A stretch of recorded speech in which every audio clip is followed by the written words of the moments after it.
All I did was cook noodles. That's my lunch. Welcome to SushiBites. This is Rhythm Decooking for the Nintendo DS. Developed by MTO. It is a rhythm action game, as you might have guessed, with the word rhythm being in the title. And also, funnily enough, it's about cooking. And again, the word cooking is in the title, so you should really know that. You play as this girl who really wants to, I'm guessing, win the affections of this blonde-haired boy. And the only way to do that is to improve her cooking skills, apparently. So you go around cooking things for people as per their request. The cooking is done as a rhythm action game. The general gist during gameplay is to tap the bottom screen or press a button in time with the green dots that go over the heart symbol, and occasionally if you hit a perfect on particular green dots, you get close-up of the character and some kind of yoo-hoo or woohoo sound effect, which is just completely out of place and silly. During the cooking scenes, which are also rhythm actions, so apparently when you are cooking you should be dancing at the same time or something, they are directional arrows that you either press on the D-pad or on the touchscreen you get 4 arrows to press. And the sound effects during the cooking sound completely out of place. They don't sound anything like what they're supposed to be. The oven doesn't sound like an oven, the freezer doesn't sound like a freezer. I don't know, if you're going to pick sound effects, try to make them a bit more like what they're supposed to be. At the end of a song, you've got to tap the touchscreen really fast to earn enough hearts, otherwise your cooking turns out terrible after all. By playing, you can unlock different clothing options to pick from. Each of them have 4 colour settings, so you can have the girl with brown or pink hair if you so desire. You can't play the hardest difficulty straight away. You have to play a song on easy, then you have to play a song on normal, and only then can you play a song on hard. And the easy is so mind-numbingly boring that the only incentive to play through easy to unlock normal to unlock hard is that you unlock more clothing items. But that's the only incentive. Oh yes, I can unlock all these clothes and that's fun. But to me, having to play through the easy and then the normal and then the hard just to unlock everything is ridiculous, when in other games you would just play the hard and unlock everything tiered. Visually, it's a very pretty game. I can't deny that it looks cute and the visuals are quite impressive. I will say, for a Nintendo DS game, it looks quite pleasant. And I like the subtle cell shading, the little grey tone around the outline of the characters. It's just enough to make them stand out from the backgrounds, which are nicely detailed. Being a rhythm action game, I suppose we've got to get down to whether the gameplay's any good, and yeah, it's pretty good. Unfortunately, the music selection doesn't back that up. It's very uninteresting. I recognised 2 songs from the game. I recognised Chocolate Disco and I recognised Hibun Jojo, which are 2 big J-pop hits. The only 2 J-pop tracks in the whole game. Everything else is either an opening theme to a children's TV program, or it's a piece of classical music, or it's Sleigh Ride.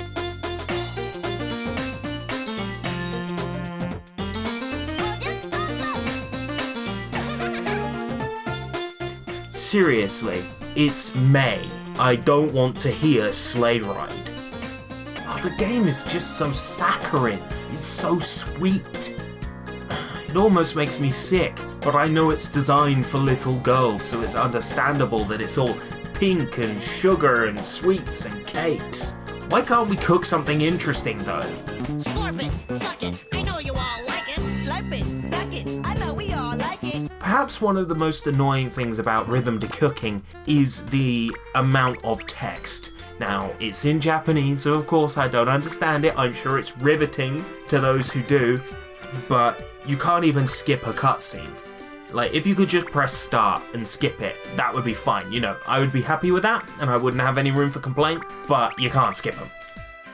You know, for a cooking game, this is really half-baked. If you're going to put cooking into... Did you just get it? Half-baked. Yeah, if you're gonna put cooking into a game, you should at least try to put some emphasis on the cooking. Outside of them just being little tiny mini games inside the main rhythm game, you don't really learn anything through the cooking. The cooking is just the means to an end to get the girl to end up shacking with the boy, right? That's what the cooking is there for. That's what the rhythm is there for. It's to stop it from just being a visual novel. I tell you, it's just like a visual novel with the amount of text you have to scroll through. I get so aerated because it's a game that had such potential.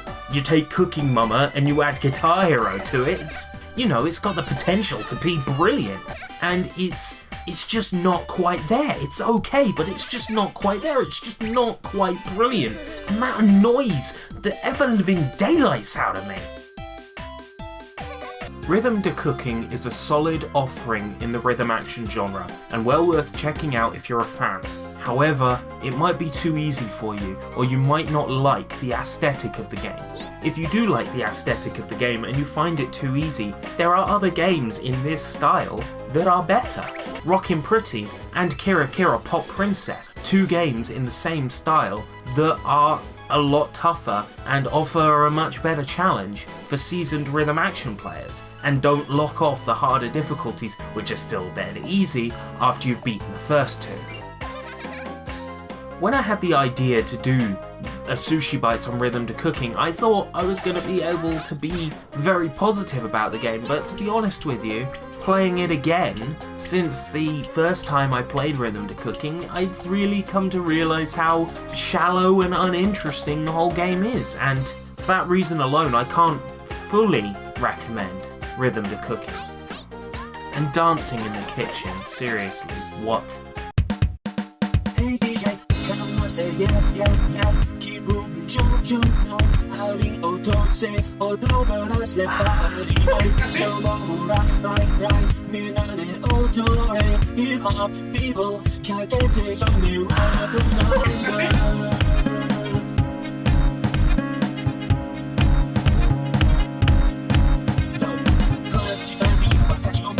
사야시 그때만 와서 기억이 그와 수고를 대생했어 소나도 가보란 수치지 여의고도 못하니까 yeah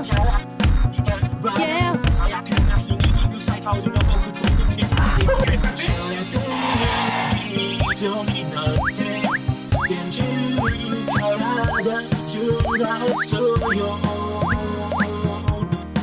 Hey DJ come on say yeah 기분은 좋죠 Party hotel say photo not say party no right melody auto hey hip hop people can't get your miracle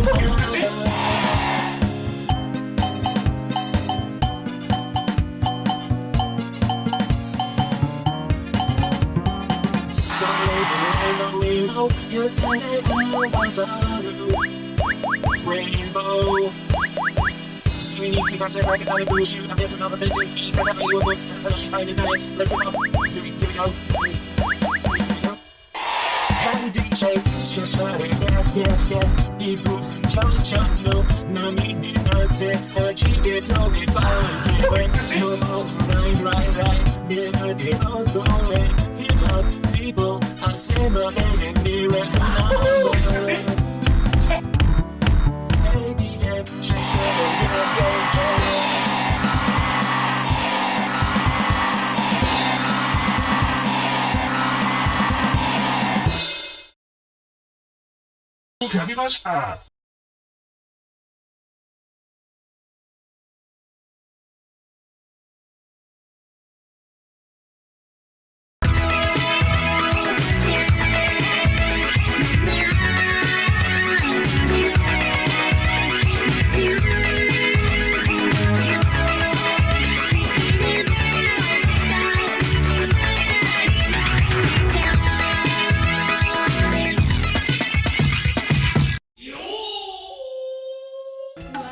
Taiko no Tatsujin, or Taiko Drum Master, is a rhythm game series from our much-loved stripping monkey friends at Namco.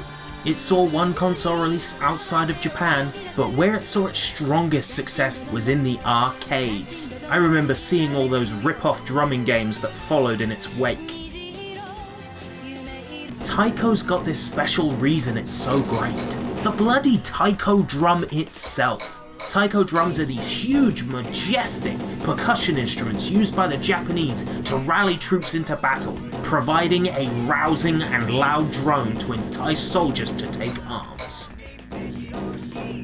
The trend continues today in historic reenactments. It has become tradition, often seen at those fabled summer festivals in Japan, and that was what inspired Taiko no Tatsujin. As rhythm games tend to be easy to understand, the only language barrier here is the menus, and the story in the added story modes in particular games. The good news, however, is that simply taking the first option each time when playing any version of Taiko, arcade, console or handheld, will always get you into the song selection. Taiko no Tatsujin is hard to master, that's why master is in the name, Tatsujin, or master. It's naturally easier on handhelds and consoles because buttons, unless you have a drum peripheral. I wish I did. I even bid on a few on eBay, but they went so skyrocket there was no way I could afford them. I do feel music is where Taiko takes the biggest hit, as there are very few songs I like and enjoy playing over and over. It's the Brave Sword Braver Soul, the Sakuranbo, the Cruel Angel's Thesis, the Moscow, the Drage Ostadinte! The few and far between master choices that make replaying the game a fun experience, and they basically make up for the poor song selection in my book.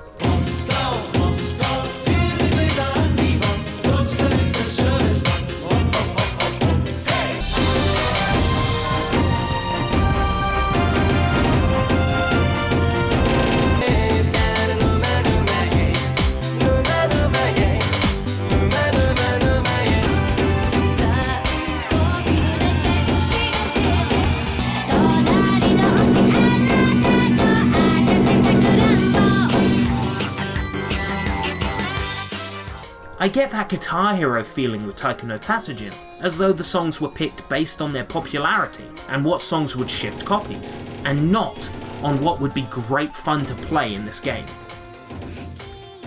The footage you've been seeing is from the PSP versions of the game, Taiko no Tatsujin Portable, 2 and DX. However, this game is also available on PlayStation 2, and there are 4 games for the Nintendo Wii, and these consoles have actual drum peripherals. The PS2 version even got released in USA. How about that? There are also 2 games for the Nintendo DS. There's also a 3DS Taiko game, but I haven't had the opportunity to play it because Nintendo region locked the 3DS. Like a bunch of idiots! Last but not least, the iPhone, iPod Touch and iPad have Taiko no Tatsujin games, one of which has downloadable songs, which I can't buy because I don't have a Japanese credit card. That is geographical discrimination. I really would pay mad money to add Puffy's Asia no Junshin to the game. Namco, do the right thing and release the iOS Taiko outside of Japan. So basically, to sum up, I'd seriously recommend Taiko no Tatsujin.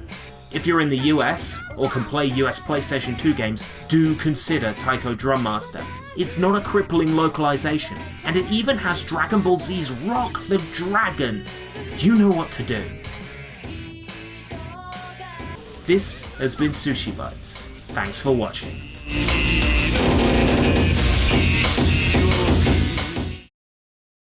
Yo!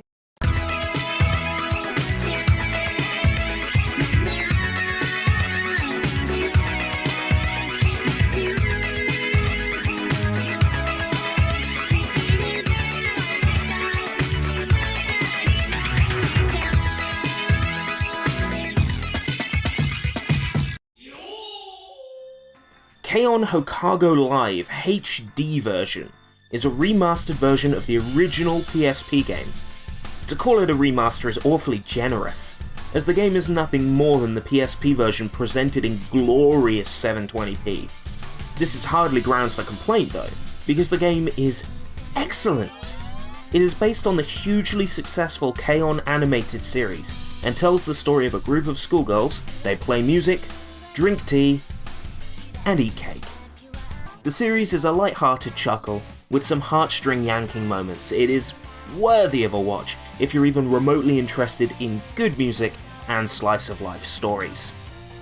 The video game, Houkago Live, is a rhythm game based off the same architecture as the Project Diva series of games.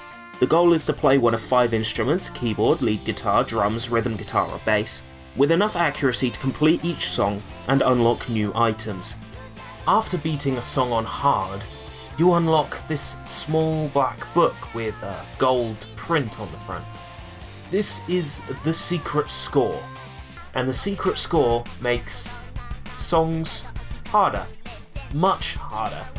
To play the game, you must match button presses to their corresponding on-screen crotchets, labelled with each button symbol. Sometimes a combination of both an arrow button and a face button are required. Occasionally, notes have to be held for longer than others. Each instrument feels a little like its real-life counterpart in the way that it's played. At the beginning or the end, depending on the song, are mic checks. These are another form of collectible, and consist of the player character saying 1, 2, 3, or phrases like Moi Kai, that's one more time. There are over 100 of these per character. You will never collect them all. Ever. The difficulty of each song is ranked depending on character, and is indicated by a number of stars. I actually find the higher starred sections more exciting to play, as there are less moments of dead air to deal with. Each of the songs in the game come from the official series soundtrack or the character CDs. In Japan, many children's shows have audio CDs released with especially written songs and drama sequences performed by the original cast. The songs from these CDs have been re-recorded so that they better suit a rhythm game, and they all sound excellent. My personal favourite song was Girly Storm's Shisho Stick, but I now find myself head over heels for the aptly named Guitar ni Kubitake, which literally means head over heels for my guitar. Unfortunately, there are no new songs added, leaving the song selection only at 20 songs, like it was in the PSP version. The lack of Death Devil songs, or the other character CD songs, Nodaka and Ui. I find it mildly upsetting that the PS3 remaster didn't seek to add new content, as the game could have done with the songs from the equally great second season. I'd much rather have the remaster containing new material, instead of being made to support cross-saving.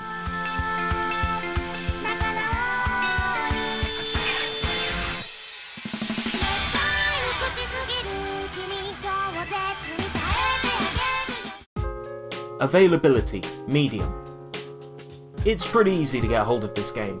There are plenty of copies on eBay, currently only being sold by international sellers, but that's not a problem. The shipping is quite fair on those games, and so long as you're careful that you don't incur customs charges, there's really not going to be much of a problem importing the game. As for playing it, well, that's incredibly easy. Whether it's the PSP version or the PS3 version, both of them are region-free. Just slam it in your console and it's good to go. Language barrier. Minimal. There is some Japanese text, and you might have a hard time getting to grips with it at first. Mainly on the menus. But the menu options are colour-coded, so once you know that, say, pink is play game and purple is settings, then the rest is really sort of straightforward. Some parts of the game are going to be difficult for you to get into due to the language, but in terms of the main meat of the game, you can access that no problem. Should you play it? Yes. If you have even so much as a passing interest in rhythm action games, I think you'll enjoy this. I think there's a lot you'll get out of it. But even if you are only interested in it because it's K-On!, well, it's easily accessible and there's items in the game that can make it much easier if you're having difficulty playing it. And most importantly, it's fun. It's so much fun to play. This has been SushiBites, and once again, thank you for watching. It means a lot, you know.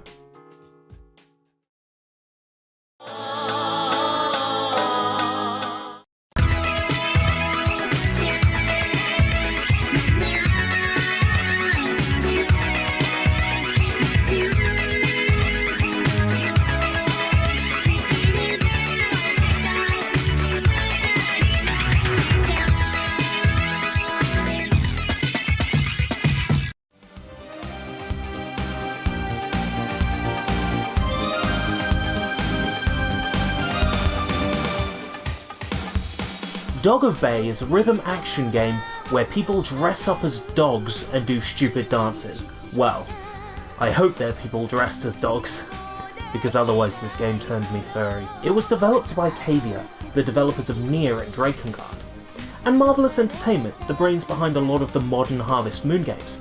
And it was published by R.E.D., who published Gungrave and a few others.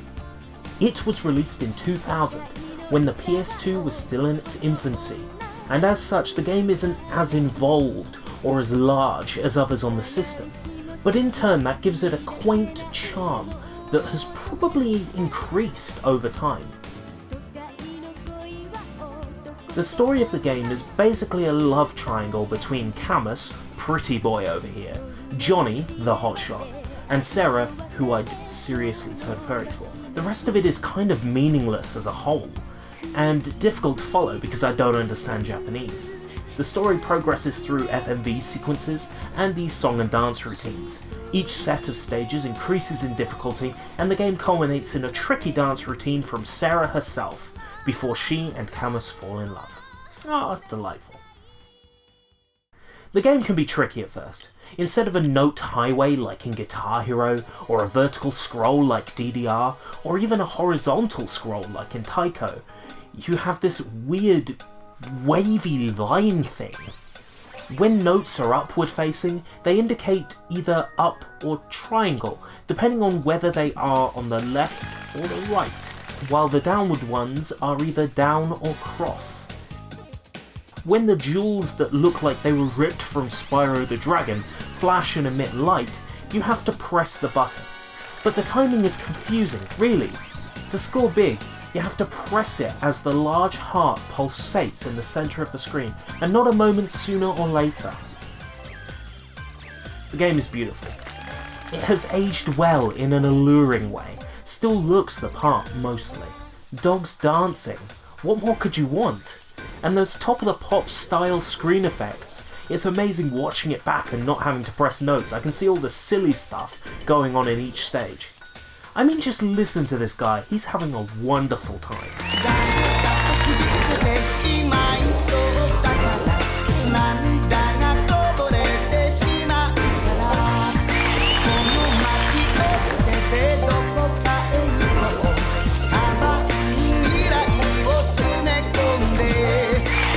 This might not be that game for dog lovers to rush out and get hold of, but rhythm fans should give it a look.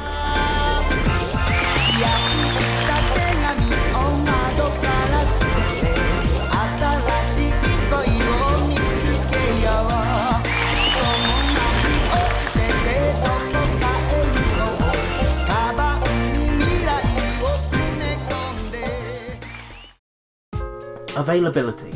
Uncommon. Yeah, it's uncommon, but by no means expensive. I found one on an eBay search. Buy it now for pretty cheap and with free postage. So they are there, you just have to go looking for them. Language barrier, minimal. Just the menus, FMV and some tutorials. The game is mostly in English when it comes to what matters, and that's the most important part. You don't need to know Japanese in order to enjoy this game. Should you play it? If you've seen enough and you think you'd like it, get it. But if you're waiting to see something that blows you away, then it isn't coming. You have seen all this game really has to offer, outside of the hilarious big head mode. Oh, you want to see that? Play it yourself then. This has been SushiBites. Thanks for watching. But recently, I heard rumors you're green, girl. These rumors are complete and utter bullshit, okay? I'm telling you, like, this is Ooh.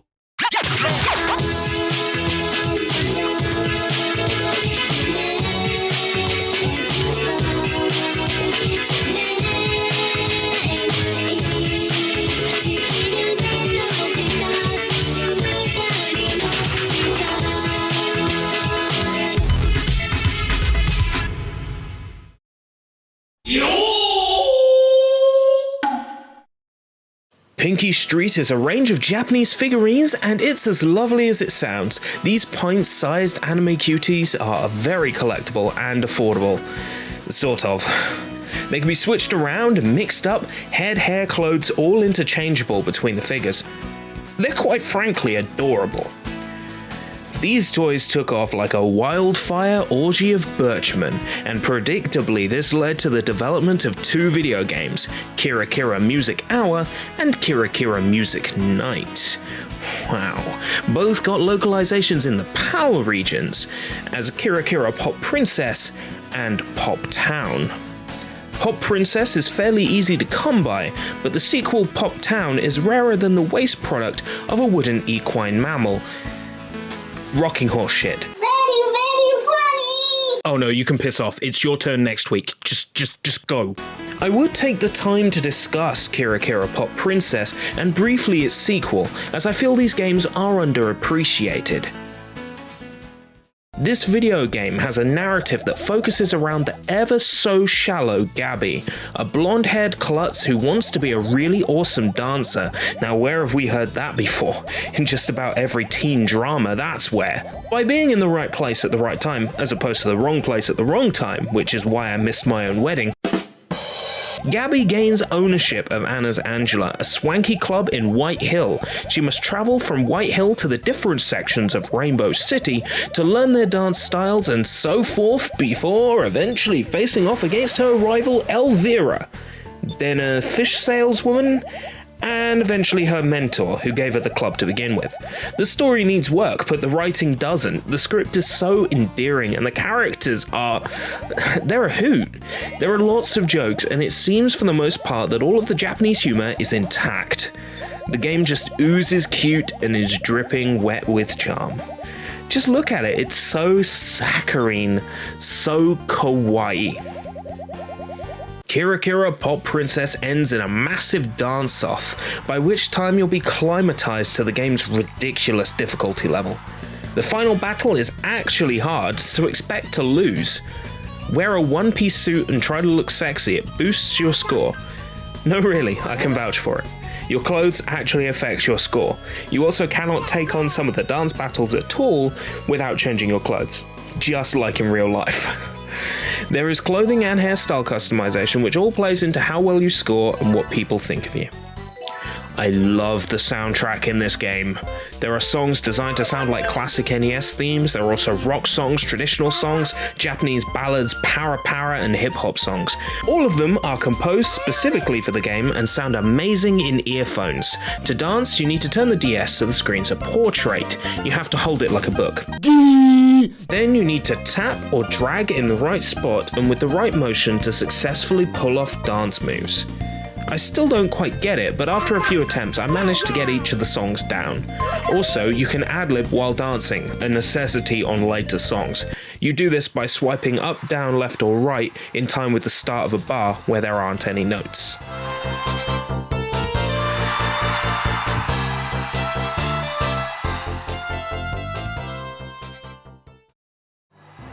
It's not exactly the best rhythm game, and it has received a sequel that really improves a lot of the minor flaws. You know, being able to skip long cutscenes and things like that. If you ever see Pop Princess miraculously arrive on the shelf of a local game retailer, snap it up. The sequel, Pop Town, is very hard to find. It supposedly got a release, a box art and a listing on several websites, but no copies anywhere. I know it exists because a ROM of the full game was released. I hold out hope that I may finally spot it and add it to my ever-growing collection of girly games, next to Mary Kate and Ashley's Sweet 16 License to Drive and Barbie's Horse Adventures. At a pocket money price, this game is absolutely worth having. I am being completely serious when I say this game is absolutely worth having. The dialogue is very entertaining and the character animations are adorable.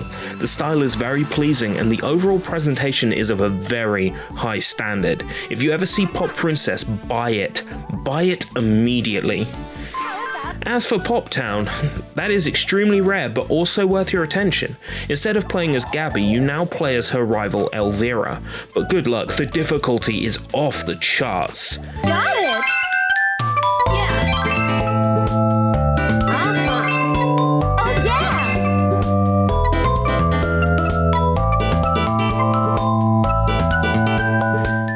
If you're not interested in understanding the game's story, then picking up the Japanese versions is viable. It's a lot cheaper, and you can get them pre-packaged with the Pinky Street figures, though those limited editions are becoming quite rare and quite valuable now.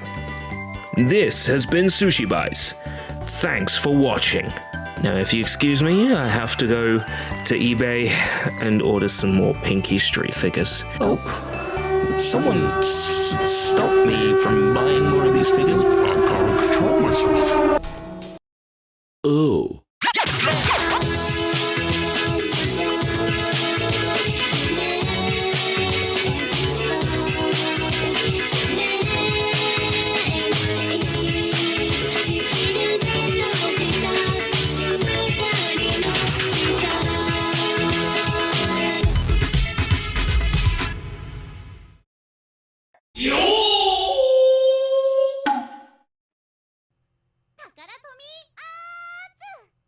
宝トミー新的 Sophia!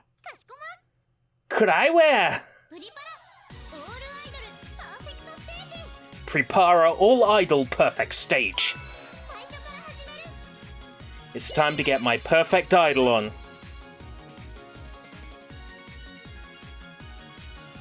I will be Queen of the Idols. My name? Certainly.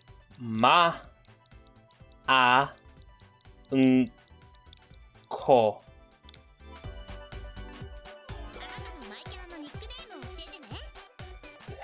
Not allowed, of course. To.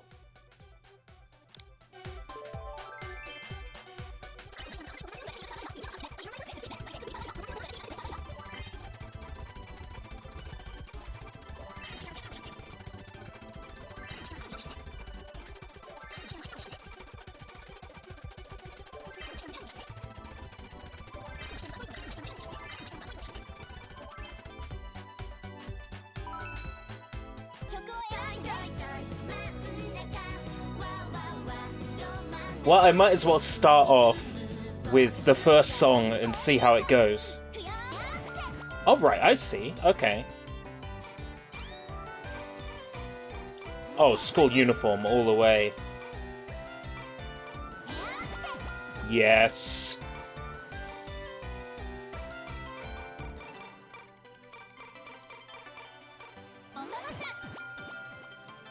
Oh. Oh.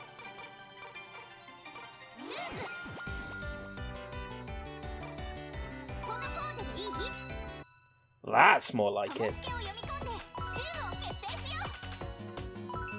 And this is me picking my backup dancers. Right, okay. They look cute. Let's go with them.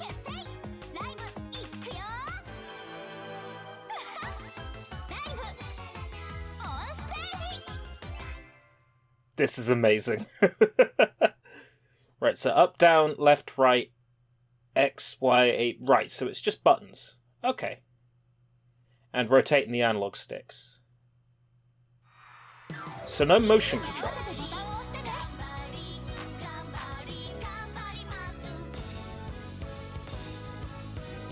It's not specific buttons.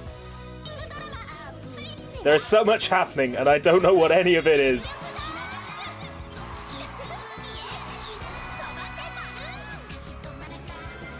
Oh, rotate the analog sticks. Okay.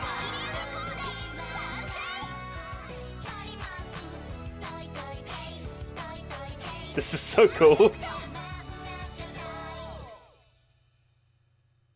I think I found my new favorite Nintendo Switch game. I know I said that when we played Sumiko Garashi, but no, I think I found my new favorite Switch game. Ooh, unlock new hairstyles and skin tones and... Ah, right, okay. So I have to play to unlock more stuff. Oh, that's cool. Twinkle ribbon. I'm coordinating like a boss here. No, absolutely not. There we go. Oh, I've unlocked new backup dancers.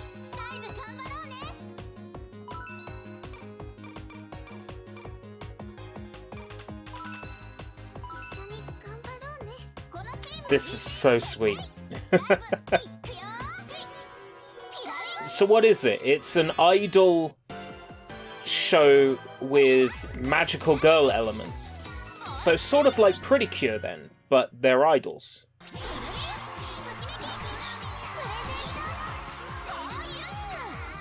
What?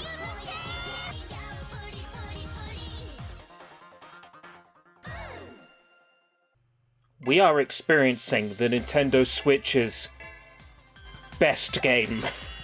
Right here. Taiko, eat your heart out. I ask you, does Taiko no Tatsujin have cute anime idols? No, it does not. I mean, I could just spend hours on the coordination, to be honest. There's a story mode. Oh, yes. Right, my room. Definitely that voice. Right. Got long hair now. I'll take ice blue for the time being. Yes, darker skin tone. Red eyes. No Megane this time. I'm curious about the story mode. Hi! Something something Masu.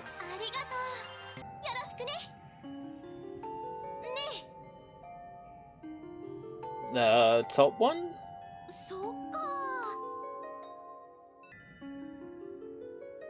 Maybe I should watch the show to get a better idea what's going on. I regret picking the story mode. Why did I think there wouldn't be any story I'd have to sift through? Can I skip? Is there an auto button? No. Ii kanji? Yeah. Maybe you say. Yeah, I am Cinderella. This is doing all sorts of things for me right now. So goddamn cool. Ah! And now we've unlocked a new chapter.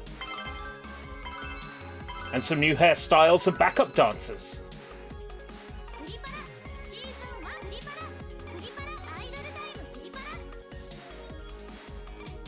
Oh, I see! I totes get it. Mush, mush, mush, mush, mush, mush, mush, mush, mush, mushy.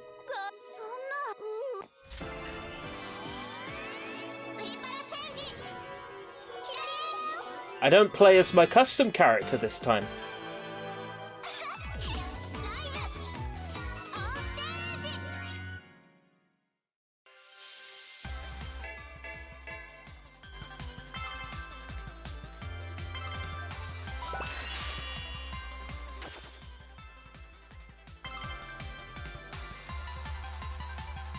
I just unlocked Freckles.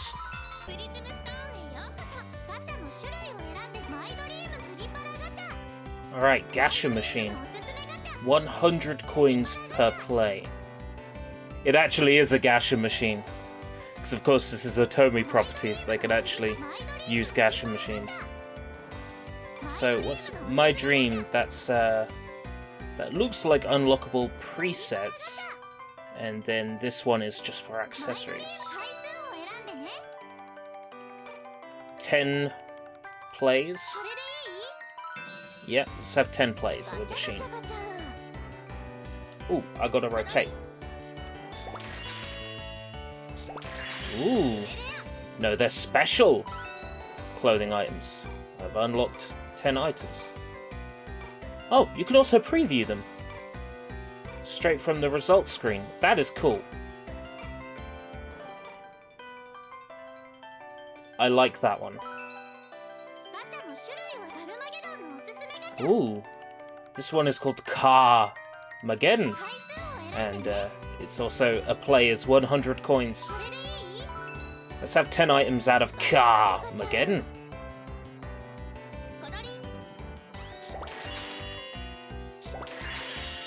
Oh, I like the witch's hat. And the witch's boots.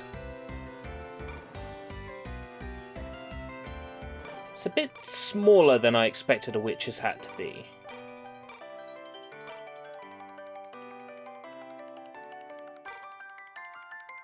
Ooh, that's very nice. And it goes well with that one. What's with the upside down cross motif? Like, are the Japanese not aware what that means? Well, I want to equip these right now. Twin tails. Black twin tails. Red eyes. Freckles. Absolutely. Oh, yes. So actually, I just spent just under an hour with PriPara, All Idol, Live, whatever it's called. You can't expect me to remember a miles-long Japanese title. I really like this game. It's a rhythm game with lots of sparkle. It's quite off-putting at certain points. It's kind of blinding, with all the colours and all the lights. I can see this appealing very much to the demographic this game was made for, but it also appeals to me a great deal as well. Yeah, I'm pretty much sold on this game. Once I finish Go Vacation, this is going to be probably what I spend most of my time playing until SNK Heroines comes out, which is fairly soon. This game is amazing.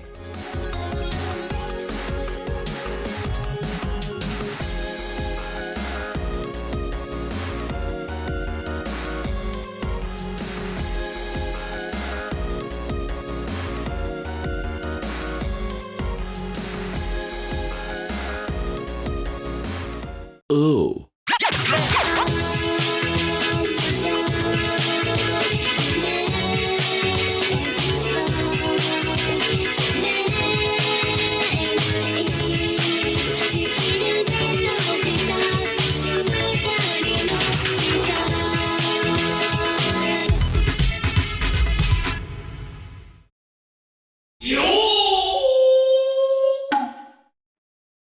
Are you ready to rock? It is time to play the metal, GalMetal. GalMetal is set for a release in autumn, or as you weird-ass Yanks call it, fall, because the leaves fall off the trees, I assume. This game is a particularly odd one, with an excellent story. So I know the general gist of this story. It's that these aliens received a sound broadcast of heavy metal from Earth, and it killed off members of their species. So now they're pretty pissed off and they want revenge. So they brainwash, or rather sort of take control of these two kids. But it ends up combining them into one person.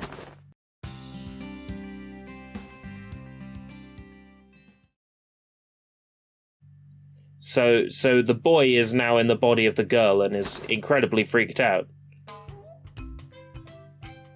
Now, I know the first thing I would do if that happened to me. But this is I'm not gonna lie, this isn't a family-friendly show. I would totes touch myself. The boy and girl work together with the local metal band, the Kichijoji Metal Girls, to drive off the aliens with the power of metal.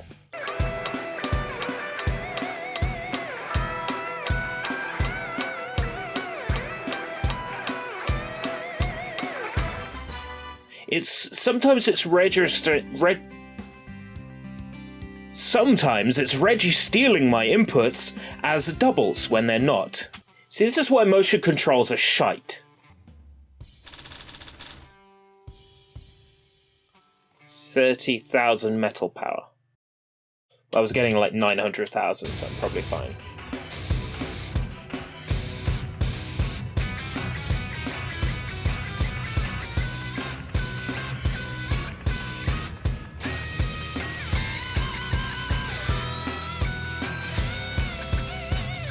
Does feel awesome though.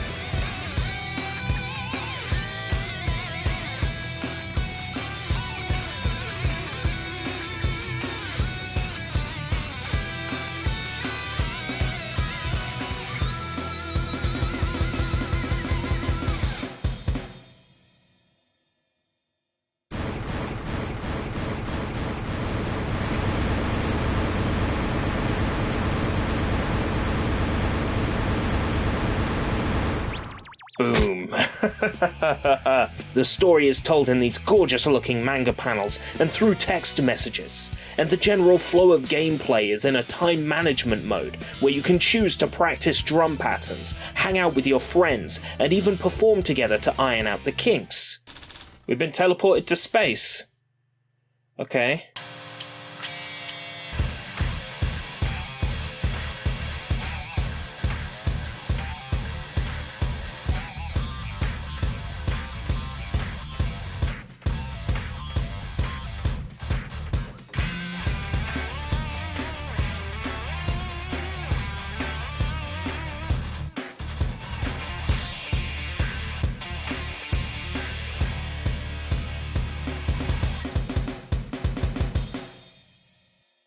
Wow, that was terrible.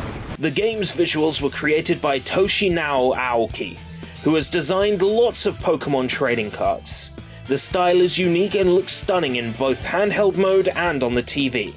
While docked, you can play the game using TV sound, or to aid in timing and defeat any sync issues with bad TVs, you can choose to plug the headphones directly into the headphone jack while still playing on the TV. Pretty damn neat. So what are the controls going to be like on controller? Let's find out. Oh, it's buttons, okay.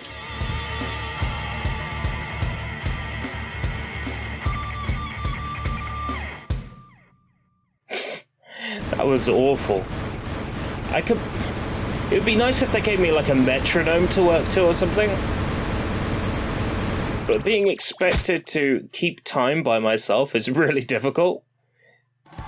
Now I can see the challenge that actual drummers have. Purchase this game and let people know there's a demand for quirky music games on the Nintendo Switch.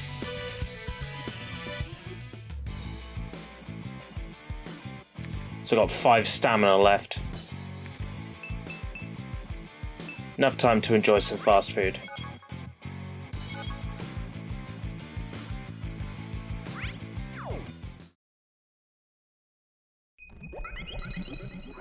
Oh, it's performance time. Time to put everything I've learned together. Boom tatum tuta.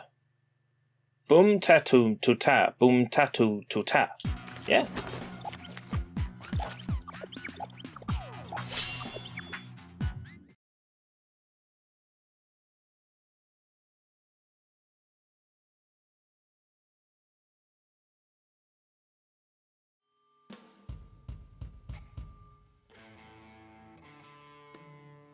Boom tatum tuta, boom tatum tuta.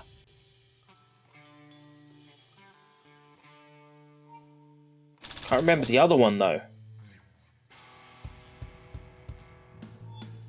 Okay.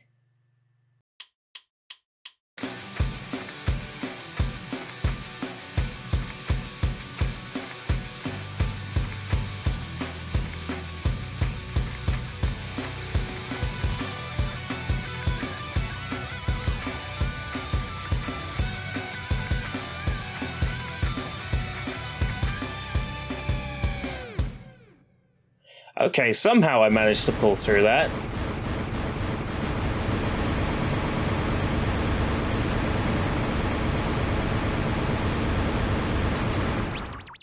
Nice.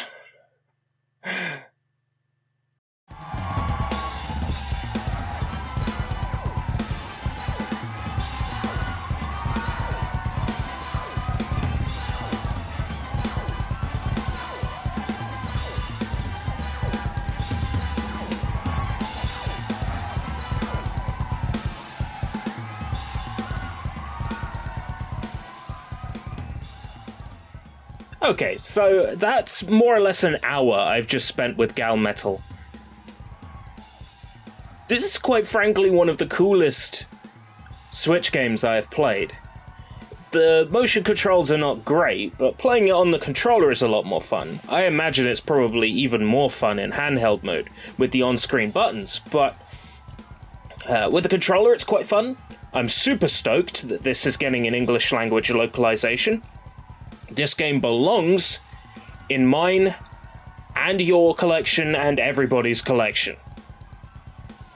It's challenging. I have a newfound respect for drummers playing this because keeping time is really difficult. Yeah, I dig this. I genuinely think this is the best rhythm game available on Switch so far. Definitely leagues above PriPara, with enough glitter and sparkles in that game to drown a unicorn. Metal is more my style. This has been SushiBites. Rock on. Ooh.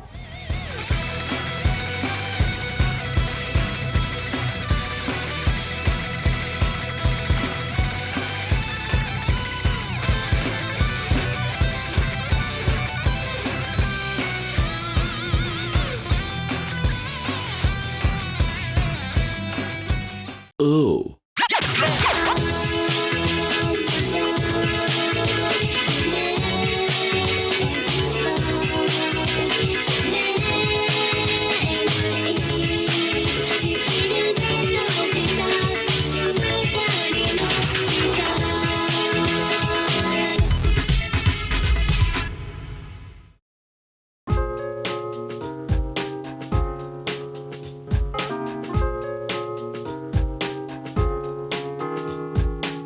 Welcome to SushiBites, episode 100. That's right, it's been a wild ride. And there's this game I've really wanted to cover for the longest time.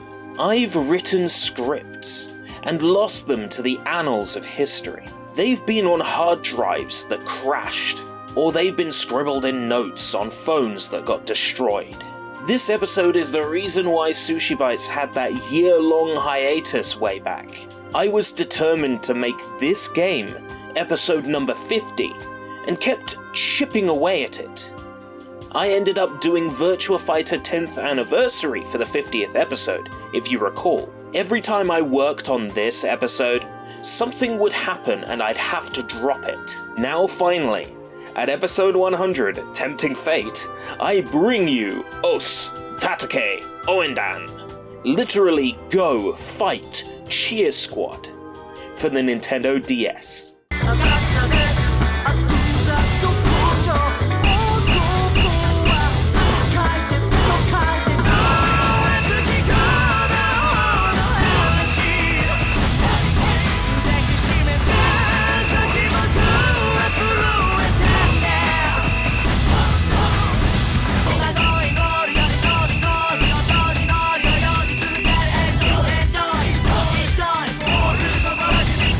This isn't just a favourite game of mine, which it is, but a cult classic too.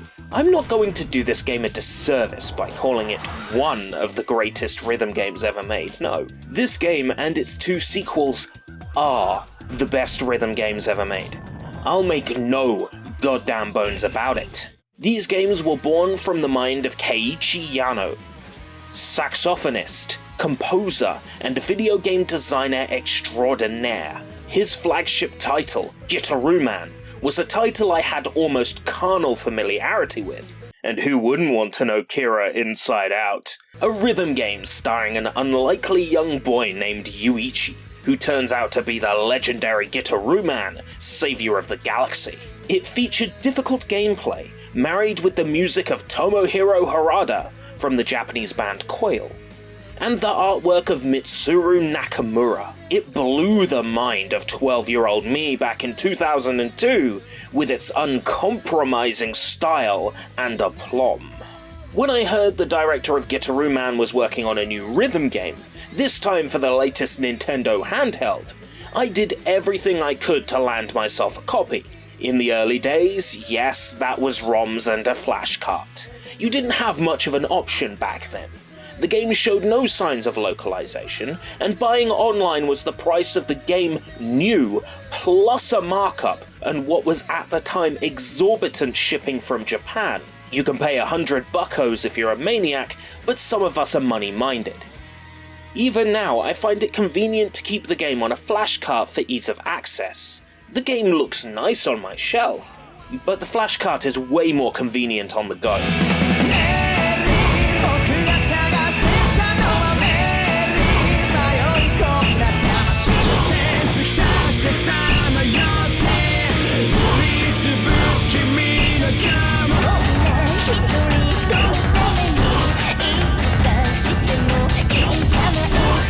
Ouendan is set in the fictional Tokyo borough of Yuhi Town, and focuses on the actions of the Yuhi Town Ouendan.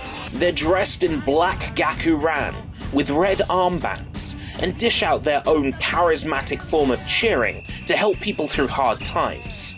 The concept of the Ouendan is nothing new.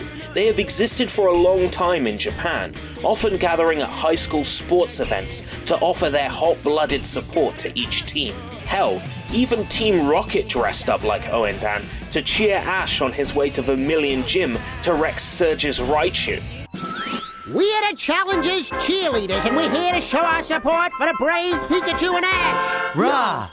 We want you, Pikachu! Give me a P, give me a K, give me a chew, what do you got? Pikachu!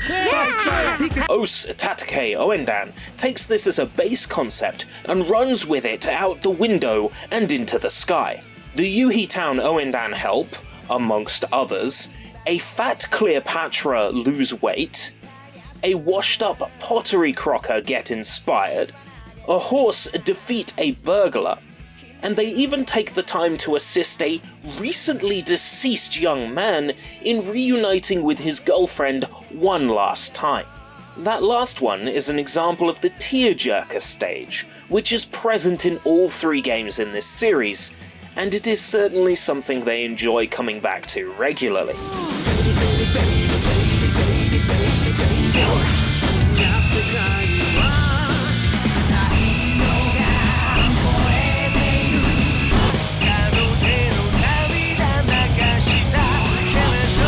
This song selection is like a "Now That's What I Call Japan" compilation. Even though all but one of the featured songs is a cover version, they're still fairly close to the originals, perfectly suitable for a rhythm game anyway. I had this soundtrack on loop through most of 2006, and because I kept up with J-pop at the time thanks to sites like J-Popsuki, this game's soundtrack contains songs I was already quite familiar with. Standout songs: Ready Steady Go by Larkin Seal,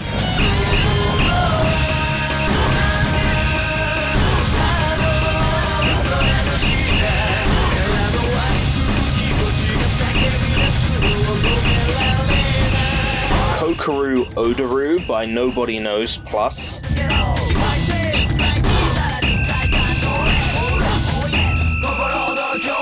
and definitely One Night Carnival by Kishidan.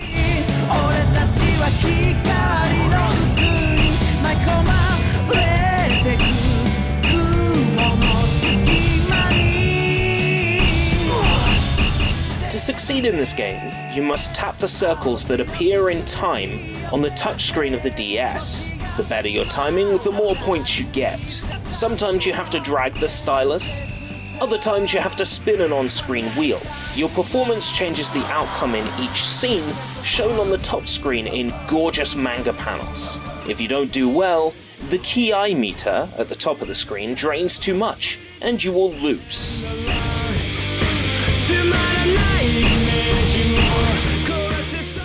There was a bit of a culture divide between this, what is a very Japanese video game, and what we understand in the Western world. Nintendo were well aware that if they released the game outside Japan, they'd need to explain a lot of Japan's customs.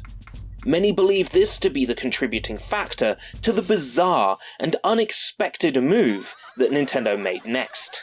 They must have been aware of the game's popularity, import sales numbers, and amount of downloads from ROM sites, so Nintendo and Keiichi's company Ennis took these factors into consideration, and Elite Beat Agents was born.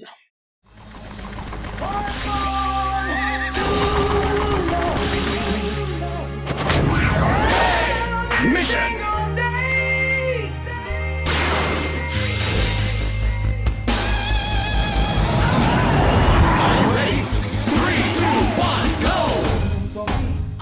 Elite Beat Agents was quite a hit, so much so that I don't really feel the need to talk about it for too long.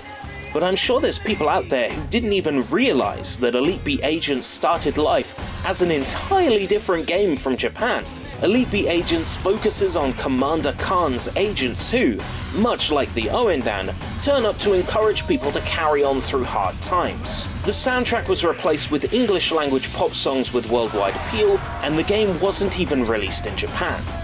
Now Japanese players knew how we felt having to import the original. Elite Beat Agents carried improvements over the original Ouendan. You could skip the intro of a song now, unlike in Ouendan where it was draining sitting through the intro of Ready Steady Go every time you restarted the song. This was a highly welcome and rather necessary change. EBA also had a 3D map screen, and a replay feature for saving best performances, but only one per song, and play mock multiplayer against your replay save, encouraging you to practice over and over to improve. The responsiveness of the game was improved also.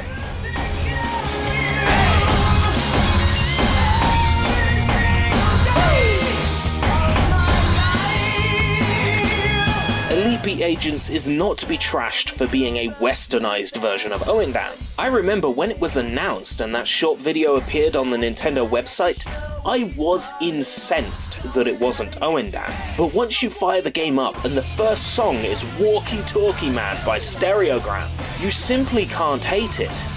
This game and its song selection are quite frankly amazing. Standout song choices: Survivor by Destiny's Child,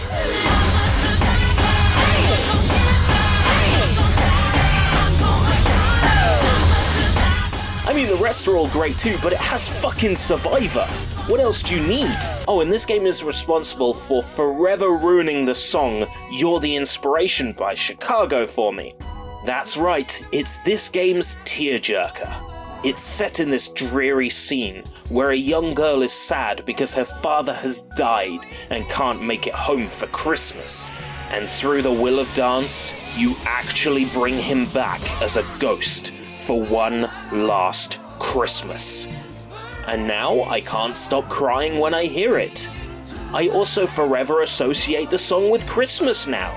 Thanks a lot, Elite Beat Agents.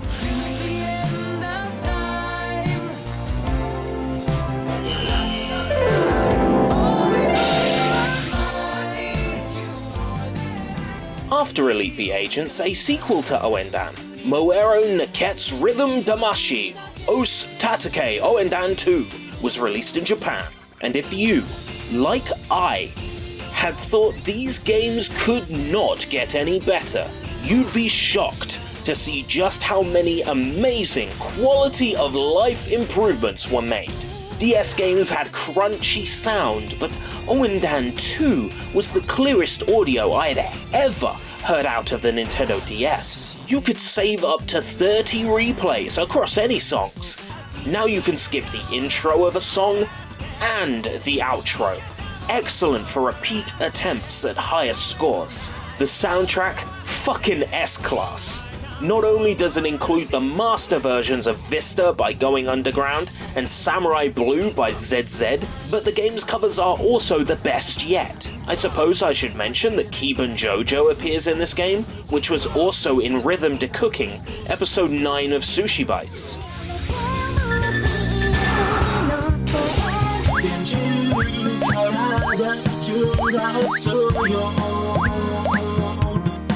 Hey DJ, you're say yeah, 기분은 좋죠.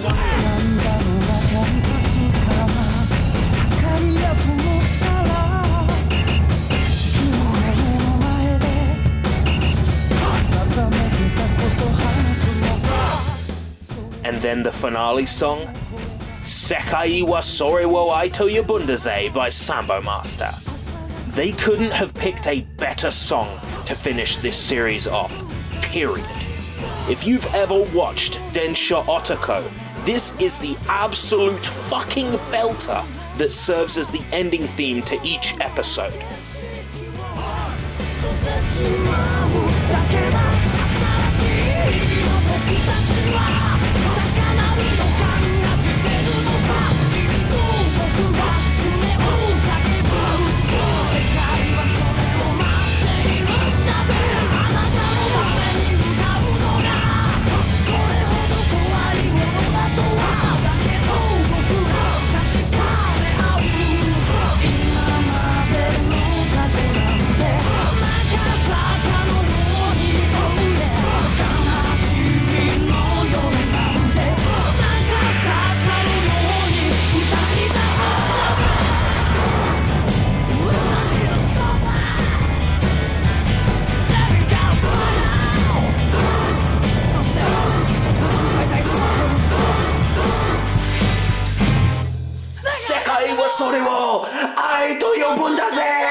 Okay, but seriously, there is genuinely no excuse why you shouldn't be ordering these games right now.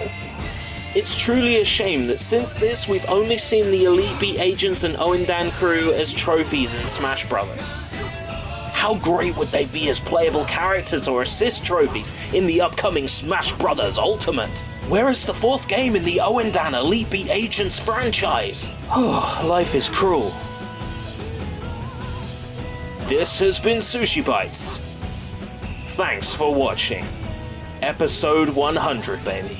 Episode 100.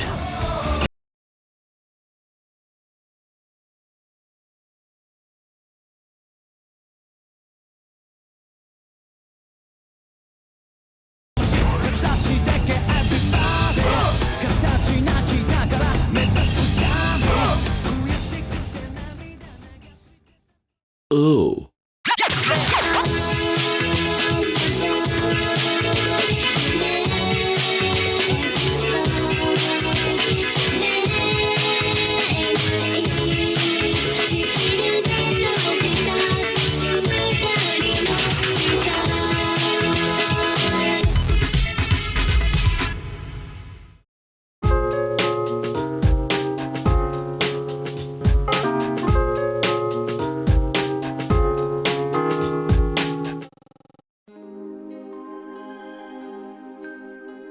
Welcome to SushiBites. Anybody here try tap dancing? I did once, and I fell in the sink. I would promise the jokes get better, but I can't actually promise that, sorry. Tap dancing is big in Japan, you know, like Alpha Wave.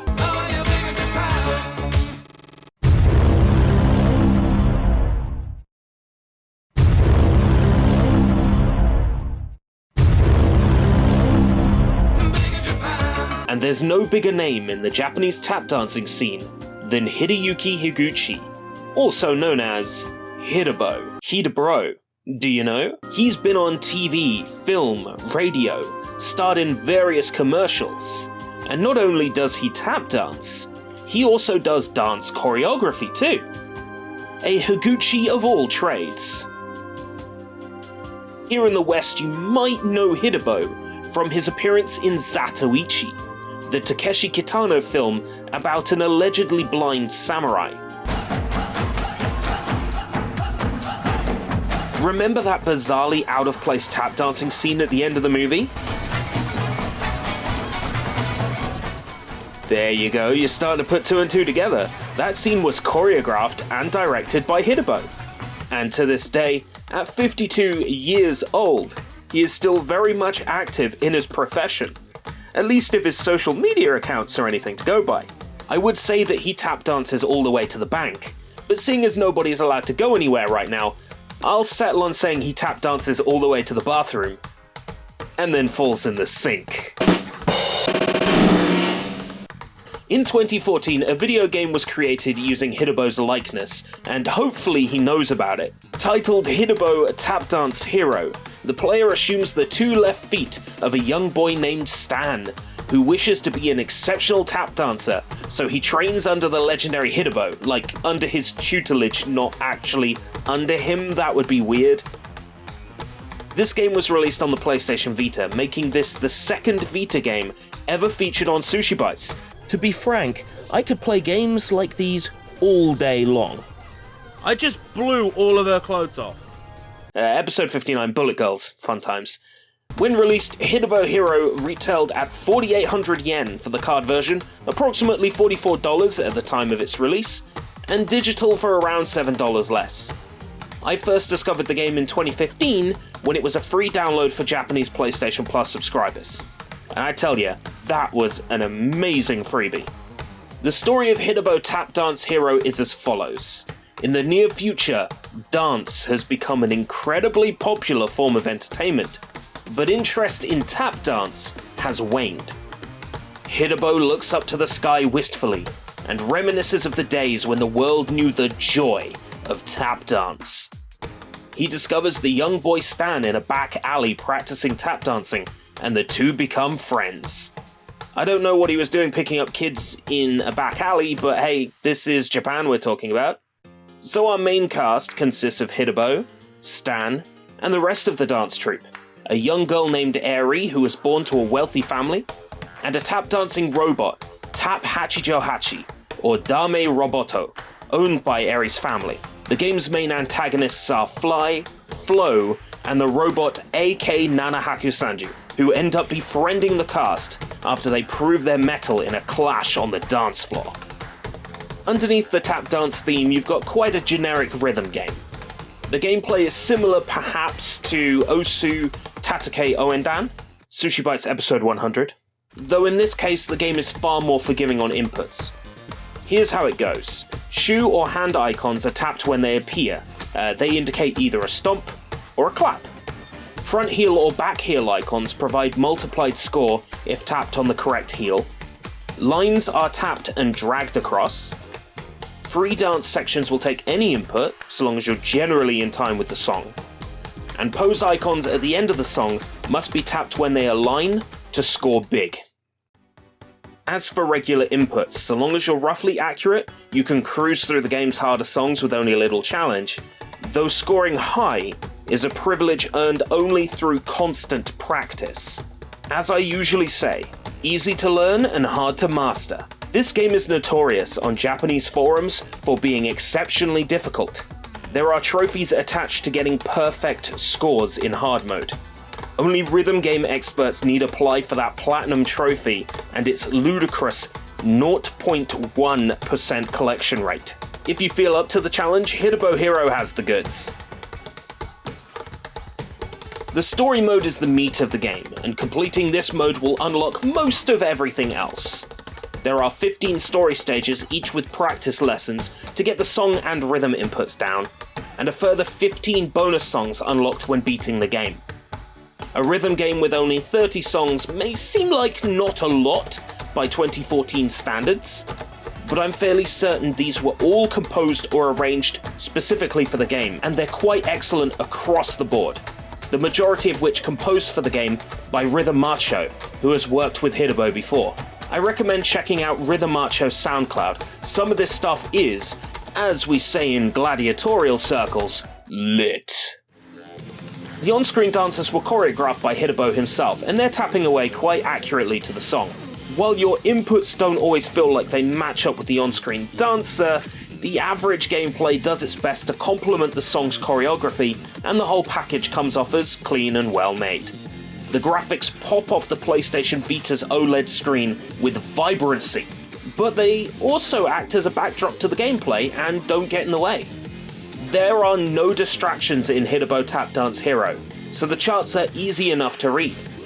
I'll give the game a free pass on not looking the bee's knees, because it runs at a solid frame rate and never chugs, which for a rhythm game is pretty damn important.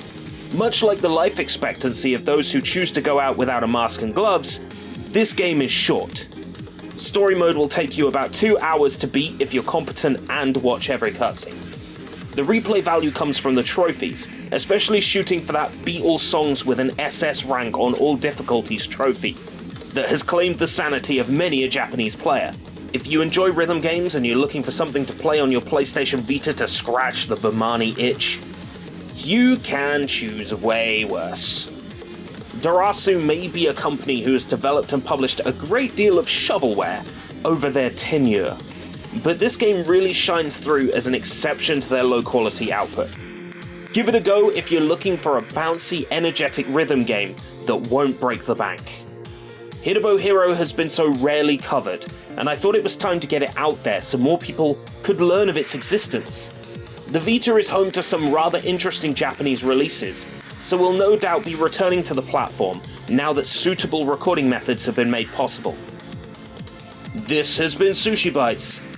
Thanks for watching. Now if you excuse me, I've got a sink to fall into.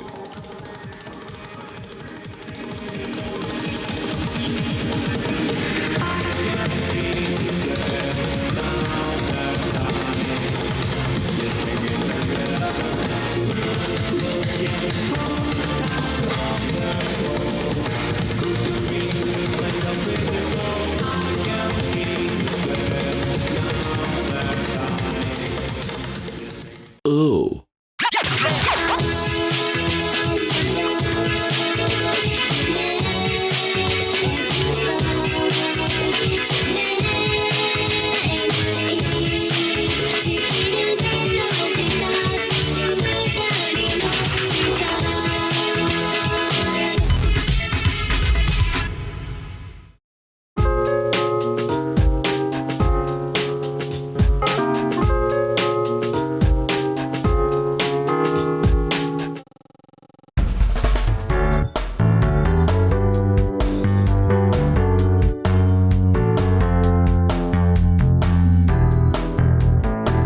Welcome to SushiBites.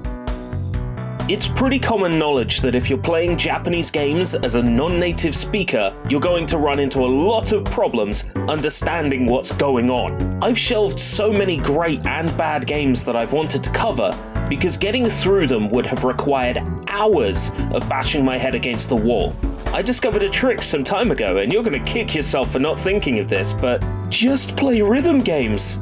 Rhythm games are almost always my go-to kind of Japanese game, because the act of pressing buttons in time with music doesn't really require a lot of explanation, and moon runes don't get in the way of good tunes. At least, that's what I thought to be the case. Then I just so happened to find a rhythm game where knowing Japanese is a necessity if you want to score big. Uh-oh. Knucklehead! Boy, was I wrong to think I could just swoop right in to Uta Kumi Go Shichigo. This is a rhythm game that has you completing the lyrics in real time, alongside pressing stuff in time with the music.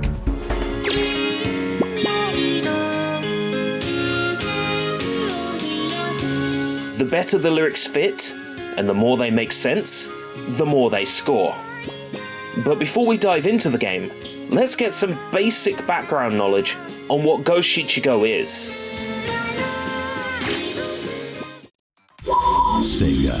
Video game developer and publisher Sega had this vision: to give people, regardless of their knowledge or musical skill, the ability to create and share songs online using Yamaha's Vocaloid technology.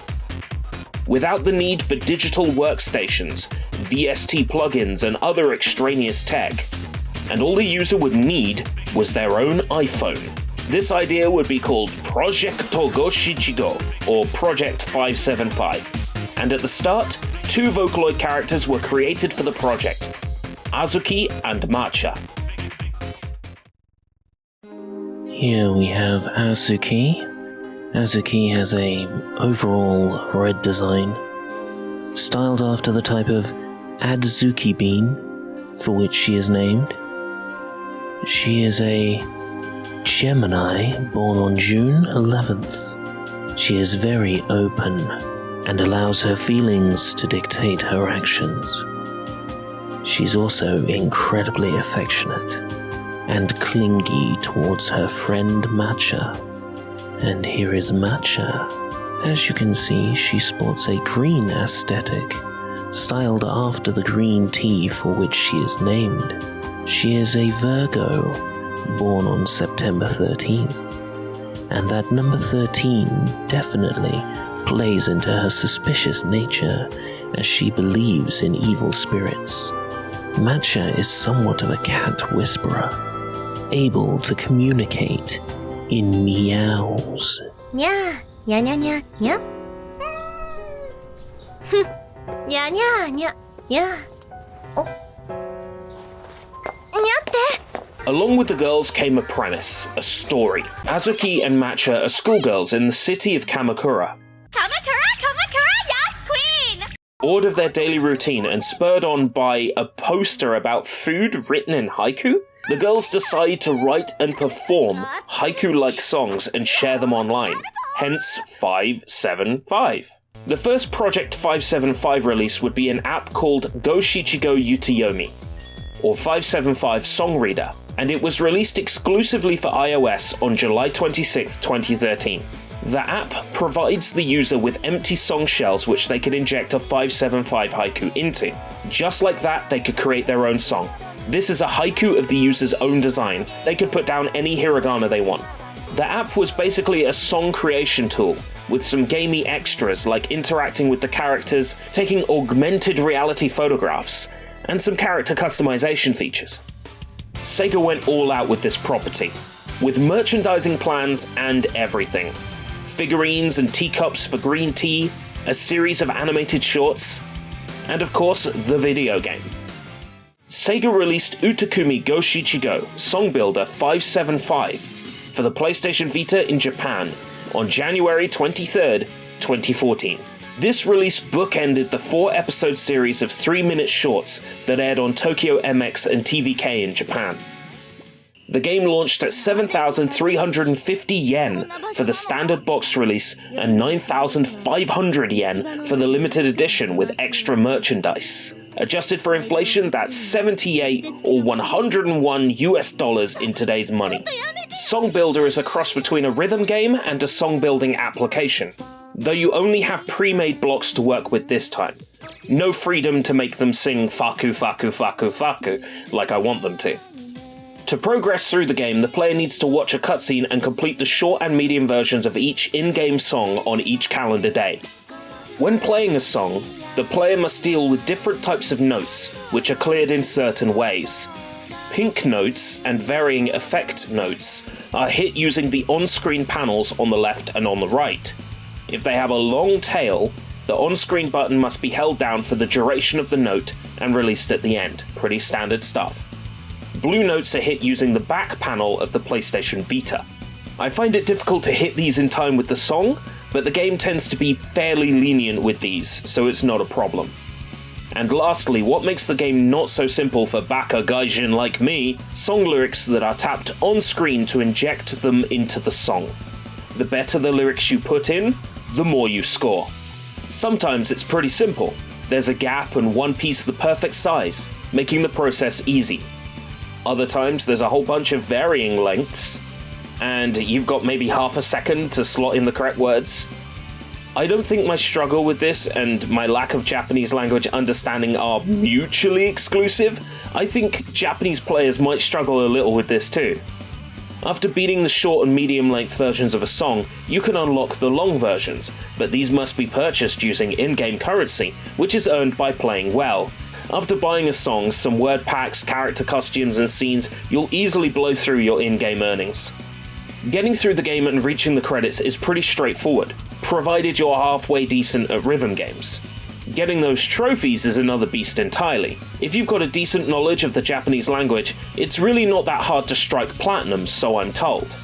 But without knowing the songs well, and being able to read hiragana, you need nothing short of assistance from Kami-sama himself if you're looking to nab that platinum. This might be a good game for those learning Japanese, as you'll need to be able to read and understand Japanese on the fly if you want to score high. Graphically, this game is incredibly appealing, with Azuki and Matcha springing to life, and dancing and singing away. Not once did I notice any slowdown during gameplay, no graphical glitches, no unforeseen issues. The video footage doesn't quite capture how clean and crisp the game looks on that Vita screen. It has to be the nicest screen ever on a dedicated gaming handheld. Uta Kumi Go Shichigo is a perfectly pleasant rhythm game with 35 songs and various remixes arrangements to unlock and play. It has a great deal of replay value in its trophies, and would no doubt be a solid recommendation to anybody who thinks they can manage with all that hiragana. Azuki and Matcha would go on to star in another Vita rhythm game, which I'd love to take a look at next time, technology, sanity, and lockdown permitting.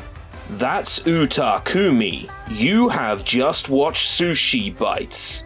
Thank you for your time.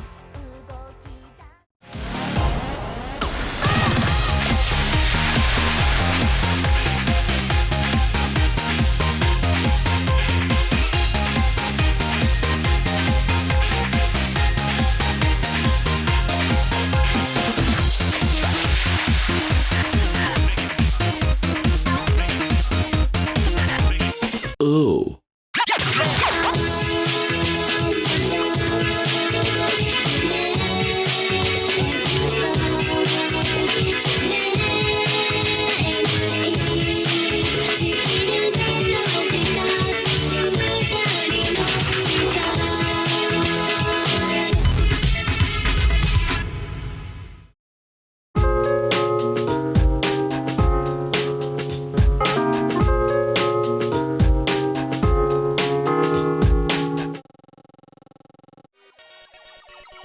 Welcome to SushiBites.